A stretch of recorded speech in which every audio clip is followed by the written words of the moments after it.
बिस्मिल्लाहिर्रहमानिर्रहीम। अस्सलाम वालेकुम। बच्चे लोग, मैं आज आपके लिए आप लोगों के लिए पॉपकॉर्न लाई हूँ, बहुत ही अच्छे कलरफुल। तो आप लोग इसे दें बच्चों को बना के, बहुत ही अच्छे लगते हैं कलरफुल पॉपकॉर्न।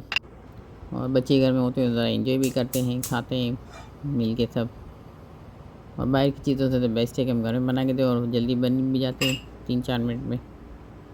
और खाते खाते मेरे चैनल को ज़रूर सब्सक्राइब करिएगा, लाइक करिएगा, शेयर करिएगा फैमिली फ्रेंड्स में। बेल आइकन दबा दें कि मेरी हर आने वाली नई रेसिपी पहले आप तक पहुँचे।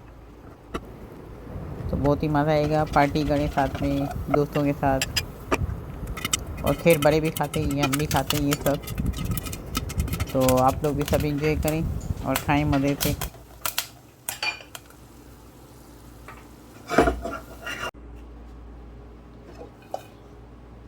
देखें अभी रेडी हो गए, तो चलें फिर हम सब मिल के खाते हैं मज़े से।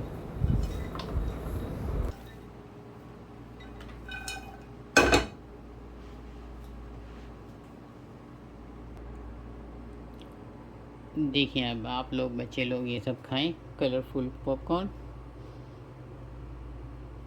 भी छुट्टियाँ हैं तो आप लोग उसे एंजॉय करें, ये आप लोग खाएं मज़े से। देखिए कलरफुल।